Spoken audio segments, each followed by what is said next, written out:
So check it out, guys, real quick video. I just want to let you guys know I'm making a console. I get a lot of situations where I need to get a boat console for a Nautica or a small boat, and sometimes I can't make a move on a boat because I don't have a console.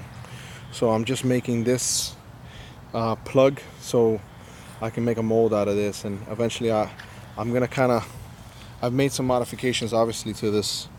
You know, I made it here higher so you can put your gauges. I also put here a little section so you can put a compass or a cup holder. And this little lip, I like it too. So if you want to put your phone or something so it just doesn't fall and the water can come off the sides.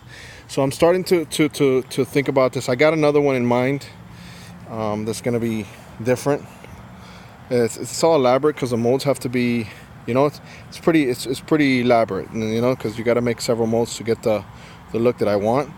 But you guys are going to see that I'm starting to make a console. So who knows where this will end up. But I wanted to show you guys this is going to be the plug that I'm going to be able to start making the mold with. So tell me what you guys think.